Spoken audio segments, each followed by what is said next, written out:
খাগড়াছড়ির পাহাড়ে জুমের ফসল তোলায় ব্যস্ত সময় পার করছেন জুমিয়ারা। এবার ফলনও হয়েছে বেশ ভালো। সারা বছর পরিশ্রম শেষে জুমের ফসল ঘরে আসতে থাকায় হাসি ফুটেছে পাহাড়ি জুম চাষিদের মুখে। খাগড়াছড়ি সংবাদদাতার তথ্যচিত্রে জানাচ্ছেন নাদিরা সুলতানা।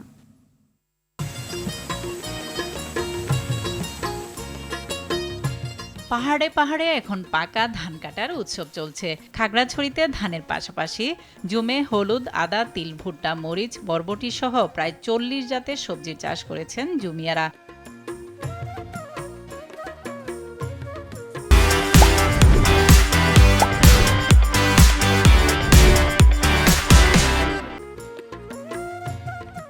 এবছর আবহাওয়া অনুকূলে থাকায় ফলনও বেশ ভালো।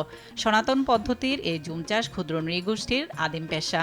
মার্চ এবং এপ্রিল মাসে বীজ বপন করে সেপ্টেম্বরের মাঝামাঝি থেকে শুরু হয় ফসল তোলার পালা।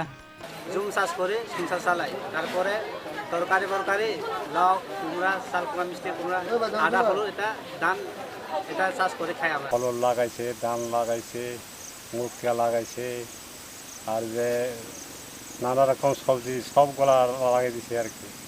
এই আর কুমড়া এইগুলা আরে এটা কিছু খাই কিছু বেচে এগুলো সংসার চলে।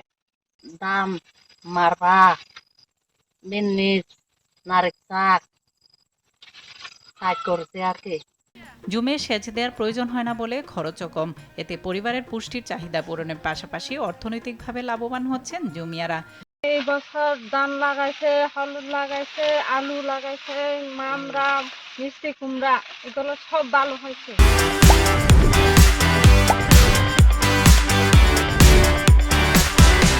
এবার আমরা 2টা পাহাড়ে জুম চাষ করেছি আর অনেক ভালো ফলন হয়েছে। এই উৎপাদিত ফলনের মধ্য দিয়ে কিন্তু আমরা পুরো বছরে ভাতের খাবার হয়ে যাবে। বৃষ্টি নির্ভর জুম চাষ নিয়ে নানাভাবে পরীক্ষা নিরীক্ষা করা হচ্ছে।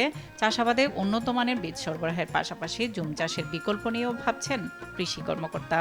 এবছর কিন্তু আমাদের জুমের উৎপাদন অনেকটাই ভালো হয়েছে, কারণ ওই সময়টাতে প্রচুর বৃষ্টি হয়েছে। এই বৃষ্টির কারণে কৃষকরা ফলন ভালো পেয়েছে এবং আমাদের এখানে সাধারণত উচ্চ ফলনশীল যে ধানগুলো আছে, বিড়ি উদ্ভাবিত বিড়ি ধান 66, 71, 83, এই জাতগুলো আমরা জুমে ছড়িয়ে দেওয়ার চেষ্টা করছি। এবছর খাগড়াছড়িতে জুম চাষ হয়েছে প্রায় 1124 হেক্টর পাহাড়ি টিলায়। নাদিরা সুলতানা, RTV।